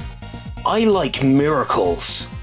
I like girls. No, really, I do. And I like festivals. Here's a game that combines all three. Wow, I'm hard already. Miracle Girls Festival was released for the PlayStation Vita on December 14th, 2015. It's a rhythm game from Sega, based on their super popular Hatsune Miku Project Diva engine, featuring a whole bunch of characters and songs from contemporary anime shows. Imagine, if you will, a big music rhythm game waifu party, where the most popular girls are all invited. Sounds like a good time, but I don't think I can get any more erect. Look, I'm not going to stop making dick jokes. It's 3 a.m. in the morning, and I can't sleep. And Akane has a really nicely sculpted butt in this game. Look at it! What a nicely sculpted butt. Give me a moment to gather my thoughts, okay? Okay, good. While I don't know this for a fact, I'm fairly sure the miracle in this game's title refers to the sheer miracle that is getting all these licenses together in one video game. Japanese companies are generally not very forthcoming when it comes to collaborative efforts, at least in my estimates and understanding. So making a game like Miracle Girls Festival is, well, a miracle, right? Not only are 11 shows represented with 2 songs each, but with each show's main cast and new dialogue voiced by the original Japanese voice talent. That's 47 characters overall from their respective IPs. Quite frankly, such a game shouldn't be able to exist, yet it does. I guess Sega had a lot of spare favors they could pull to make this all work. The game retailed at 6,990 yen. That's $70 in today's money. Though nowadays, both a brand new or pre-owned copy will set you back way, way less. You could even get your copy from Solaris Japan. Yeah, I'm plugging the affiliate link in the description. A man's gotta eat. We covered a Project Diva based game before on this show. Episode 23, K-On! Houkago Live, which also made changes to the Project Diva formula. Where K-On! Changed the entire interface and gameplay style, Miracle Girls Festival keeps things more standard overall. It's safe to say that Miracle Girls Festival plays exactly like traditional Project Diva. Sony button shapes fly onto the screen, and you need to press them in time with the prompts. Press them on time, score points, and win. Occasionally arrows appear which require both the face button and associated direction to be pressed, and there are held notes, which, are pretty standard fare in most rhythm games. What, have you not played a rhythm game before? Don't you guys have phones? Unlike Project Diva, it's actually incredibly difficult to fail a song in Miracle Girls Festival. It may even be, frankly, impossible. You immediately start the song with a 50% completion rating, and you'll easily exceed 200% completion if you play even remotely well. I think this game might have been intended for first-time rhythm game players, as it features loads of items to help you and has such a low threshold for clearing each song. This is a drastic difference to typical Project Diva, which is a far less forgiving game. Miracle Girls Festival has a story mode, the Tour mode, where you play as an unnamed director putting on a show consisting of anime waifus singing along and dancing to their greatest hits. Your assistants keeping everything running are Azuki and Matcha from Go Shichi Go, which we looked at last time, episode 109? By late 2015, Sega's song-building app was long dead, and the popularity had waned, yet they still shoehorned their delightful haiku-loving schoolgirls into this game. Because why not? This license probably cost them the least to include, considering it was theirs to begin with. And if I had assistants like Azuki and Matcha, I don't think I'd ever miss a single work shift. Wowzers in me trousers. It's warm. I'm sweating. It's the devil's hour, and it's as warm as hell in here. Each tour day has at least 2 songs. Usually these are already set and cannot be changed, though occasionally you do get the ability to choose specific songs. If you play well enough, which is not even remotely a challenge, you can play an encore stage on each day of the tour, which is a great opportunity to max out the amount of money you can earn. The money can be spent on costumes, figurines, and most importantly, new songs which you can play in customizable tour slots and in free play mode. So I mentioned that 11 series are represented. Let's go over each of them. I'm not familiar with most of these licenses, though there are a couple I'm sort of familiar with. I'll just briefly gloss over each of them, because we don't want to be here for half an hour. Yuru Yuri, Hayore Niruko-san, which I covered on Real Asia some time back. It'll be in a card somewhere, depending on where YouTube has them nowadays. Flungli Lugulthnafen Cthulhu Alie Weithrulnagel Tagen, which, as we all know, translates to in this house at Alie, Dead Cthulhu is an anime girl. Vivid Red Operation, which we briefly touched on way back in SushiBites episode 14, where we played that odd mayonnaise squeezing simulator loosely based on the show. I'm so disappointed that games such as this one never leave Japan. There'll be a card for that somewhere as well. Kinero Mosaic, aka Kinmoza. Arpeggio of Blue Steel. Tesagure Bukatsumono. Wake up, girls! Sega's Go Shichigo. No Rin. Engaged to the Unidentified. And is the order a rabbit? No, I ordered a variety bucket. 11 intellectual properties, with 2 songs each. That's 22 songs, and a total of 47 characters represented, or 48 if we count ourselves in the role of producer. And we really should count ourselves because we all deserve to be counted. Except for the furries. Despite the game having 22 songs, the tour mode will often make you play songs you've already played over and over again. The tour mode started to test my patience around tour number 3, when I had 3 days of repeated songs, and the second full-length encore of the same song. This game is definitely designed to be played in little bits over the course of many weeks. It's way too easy to burn yourself out on this one. After playing any encore, you get a personal message from one of the girls. Unfortunately, these messages aren't anything along the lines of, swing by my trailer later and make sure you bring some booze. Instead, they're like, thank you for letting us play in your show, etc. Most of these, in fact all but one, are voiced by their corresponding seiyuu.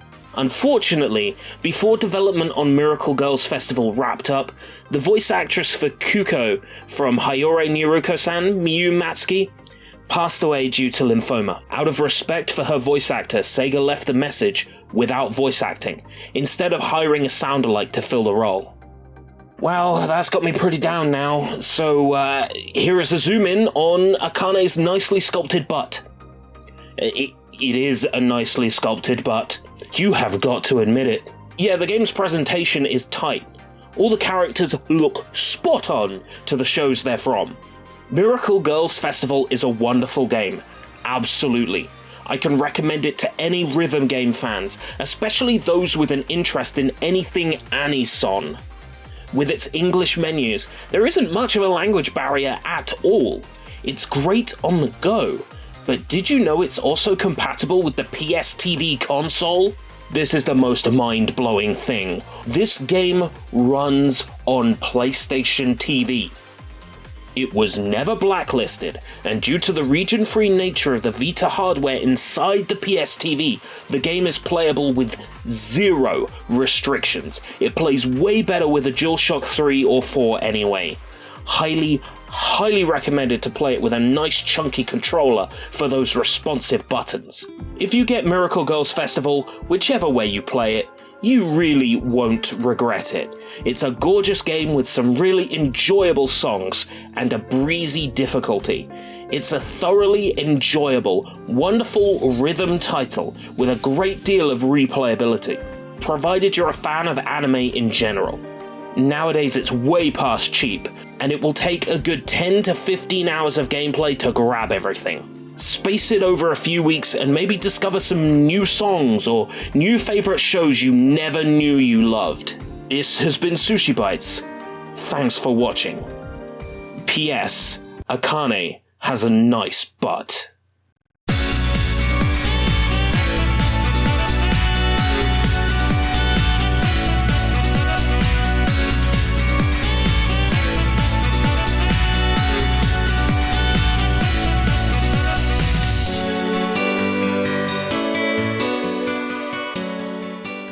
Is it me, or does Amy Rose have a nice pair of maracas? That's right, shake 'em, baby!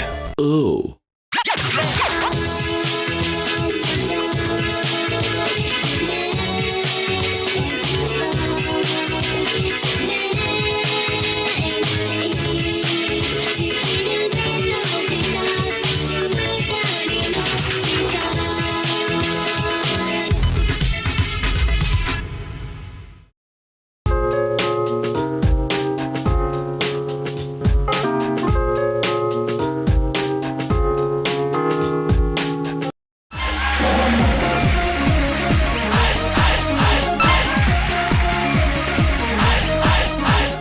Hola, mis amigos. Bienvenido a SushiBites. Senpai is here to bring you siesta in the sheets and fiesta in the streets. It's time for a non-stop thrill ride through the colorful world of Samba de Amigo.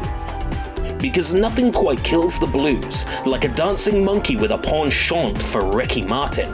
And I mean, who didn't back in the 90s? Presented by Sega. Hey, we are the Sonic Team! Samba de Amigo! In 1999, Sonic Team released Samba de Amigo. Well, late 1999 to be exact, on December 21st in Japanese arcades. A console port came April the following year in Japan. The game is played with two maraca controllers, which need to be shaken or swung according to the on-screen directions. Playing well will increase your score, and will make the background elements more vibrant and energetic. It was the brainchild of a still-fresh game director, Shun Nakamura, with Sonic Team's finest on hand to bring it to fruition. What they created may not have been a financially lucrative franchise, but it made players into series fans for life. Samba de Amigo introduced the character of Amigo the Monkey. If you've played Sonic and Sega All-Stars Racing or Sega Superstars Tennis, you might know who this guy is. Amigo just loves to shake maracas, and his various music performer friends go crazy for it. Together, they dance to and perform Latin pop songs. This is their life every single day. Where do I sign up? The game may have Samba in its title, but you won't find much Samba music in here. The majority of the game's music consists of songs like Livin' La Vida Loca or La Copa de la Vida. This kind of music saw a huge spike in popularity with the 1998 FIFA World Cup, and Ricky Martin made the genre a household staple. Sega took one look at the numbers and jumped on the music's popularity for Samba de Amigo. A move that should have paid off, but unfortunately, the franchise was never a top seller. Why? Barely any copies were produced. That's why. English-speaking territories got the game in late 2000 for the Dreamcast. In the USA, it did not come pre-packaged with maraca controllers. These had to be purchased separately. According to Edge Magazine issue 89, roughly 30,000 copies of Samba de Amigo were released in the United States, and only 10,000 sets of maracas. One set of maracas for every 3 games. What were they thinking? But the UK market got it worse. According to issue 18 of DC UK Magazine, Samba de Amigo did come packaged with maracas in the UK. Great! But the game could only be purchased from Electronics Boutique. The bundle cost a whopping £100, £170 in today's money, and there were only 3,000 of them made. 3,000! Look, did Sega want to release the game or not?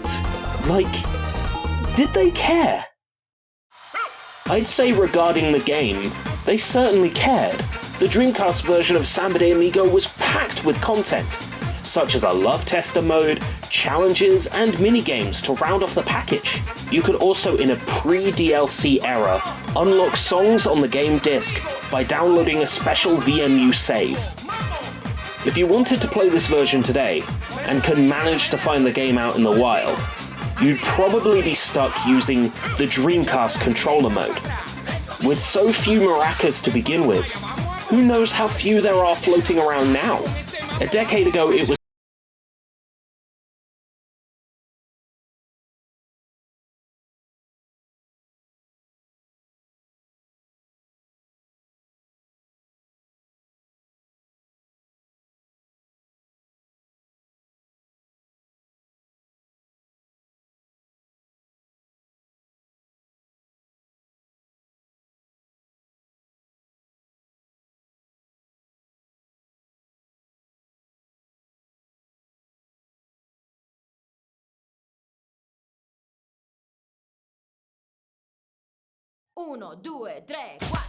This version was released in Japan, and only a small amount of copies were ever made, so expect to pay through your teeth for a pre-owned copy. I played this version extensively when I was younger.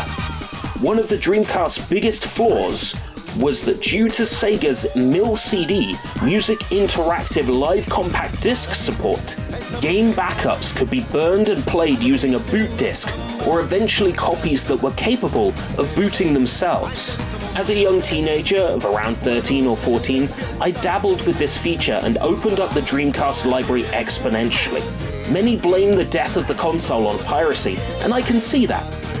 But it's also very much responsible for the console's intense fanbase and cult following even to this day. My first experience with Samba de Amigo was burning this 2000 version onto some poor quality CDRs purchased from Netto. And while the loading speeds were awful and my Dreamcast sounded like it was dying, it worked. I have an incredible amount of nostalgia and fondness for this version, and playing it on old CDRs back in the day. Oh, side note, these days you don't need to deal with CDR backups. Installed into my Dreamcast is the GDEMU, which replaces the Dreamcast disk drive with an SD card interface. Highly recommended, by the way. For that tactile old-school feel of playing it on hardware, you gotta go GDEMU, man. Samba de Amigo is what you would call a feature-complete port. Some of the minigames from the original release are missing, but that space is taken up by a further 14 new songs. That's 28 songs as standard, and a further 15 accessible by VMU Save download. I used the VMU Backup Tools CD to unlock them, a disc I recommend every Dreamcast player has a copy of, or just stick the disc image on your SD card like I have. The new Hustle mode changes up the method of play by featuring more pose-based controls, waggling the maracas back and forth instead of simply shaking them in time. This is my personal playstyle of choice. I just find it infinitely more fun, and I would imagine it's more active and gets you moving more when you're playing with the maracas. Combined with a selection of more contemporary hits, like Cheyenne's Salome, or new bonus songs like Hideki Naganuma's Let Mom Sleep, Samba de Amigo 2000 has more of everything that matters. Also new to the game is Amigo's sister, a tambourine-playing monkey named Amiga, who appears in some of the stages. She's created a whole fan base of her own. Who'd have thought so many people want to fuck a monkey? A 2001 version was intended to release in North America, but due to the Dreamcast's slow and very pronounced death, and the poor franchise sales, the release was canned. It's hard to have good franchise sales when the Western world gets only a handful of copies and even less maracas. It didn't appear at E3 2001 and was missing from all of Sega's press material. The spring release date passed by and the game faded away. With the Dreamcast failing to maintain steam in the face of the PS2, the 2001 version was ultimately canned along with the console. Players would finally get their hands on a remastered Samba de Amigo for Wii in 2008, This version of Samba de Amigo was retooled from the original Dreamcast versions by Gearbox Software. Yeah, that Gearbox Software. Their last great game, I would say, just before Borderlands changed them into the Goliath they are today. Gearbox worked in various aspects and elements from the 2000 version, including the highly enjoyable hustle mode, many of the songs from the 2000 version, including Salome, and finally brought Amigo's sister Amiga to the Western world, so that there could be even more fans that want to fuck. Back when the Wii Shop channel still existed, players could purchase 3 song packs to increase the game's song selection to a total 53 jammin' songs to pick from. While the controls can be a hassle to wrestle with, anyone who still has a Wii should get hold of this game if they can. It's the swan song of a forgotten franchise beloved by a staunch few, myself included. A new Samba de Amigo with Luis Fonsi's Despacito would be a surefire seller, if Sega are willing to give Amigo another chance on modern systems. The Switch is killing it with rhythm titles, and with the Joy-Cons packing some quality sensors, I'd argue it's time to bring Samba de Amigo back. Think about it. Everyone who owns a Switch has 2 Joy-Cons, unless they're playing with a Lite. The game can be downloaded to the player's Switch with no need for physical Maraca boxes that cost tons. It would sell. Sega! Do it! I suppose it's also worth mentioning before we go that Sega also reworked Samba de Amigo into another rhythm game, Shakato Tambourine, which came in various flavors for the arcade. Instead of Latin music, the game used popular J-pop from the time, including Morning Musume. They even released an entry in the series on the original Sony PlayStation, and it came with a tambourine controller, featuring the likeness and music of idol group Minimoni. As for Amigo and his friends, they've appeared in various Sega crossover titles over the years, but no entry in the Samba series for the last 12 years. Fingers crossed for revival. Samba! Thank you for joining me for this look at a fantastic franchise time will surely eventually forget. Why not set the Wii up and bust out some dance moves with Samba de Amigo? Just one thing before we go. YouTube tells me that 71.2% of my viewers, very specific, aren't subscribed. Please click that subscribe button and help a fellow weeaboo out. You won't want to miss what's next.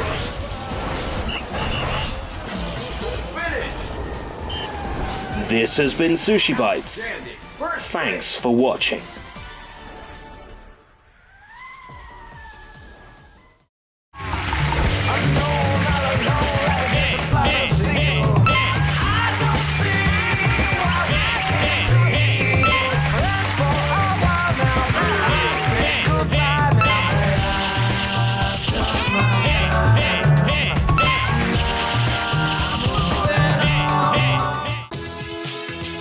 この番組はご覧のスポンサーの提供でお送りします。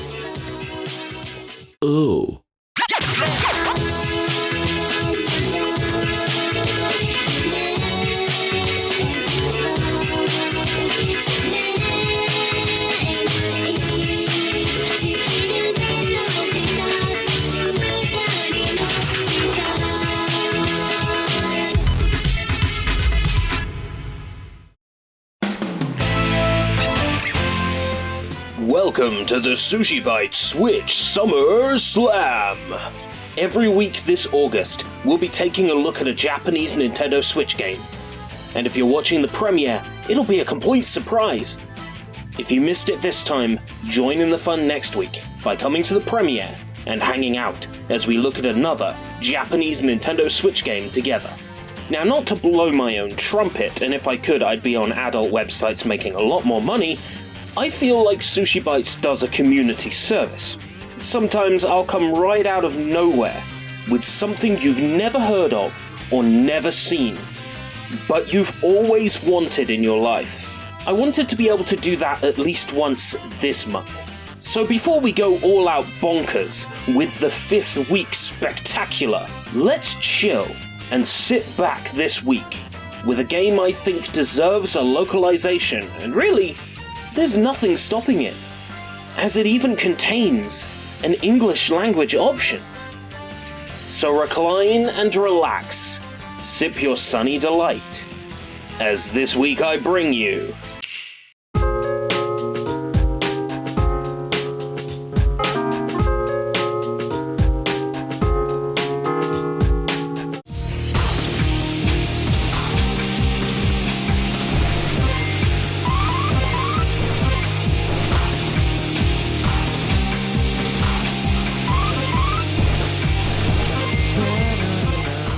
PhraseFight is a Japan-exclusive Nintendo Switch, Windows, and macOS game developed by Very OK and published by PlayDusion Mediascape Co. Ltd.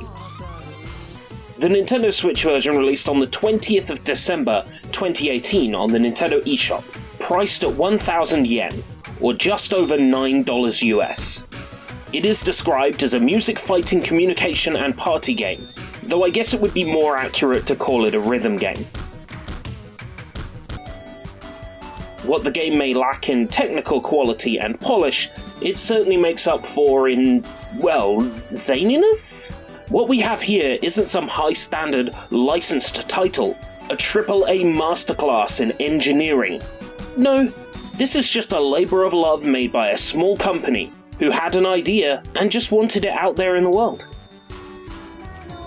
PhraseFight's battles are like a rhythm tug-of-war. The goal is to push your opponent further back than they can push you.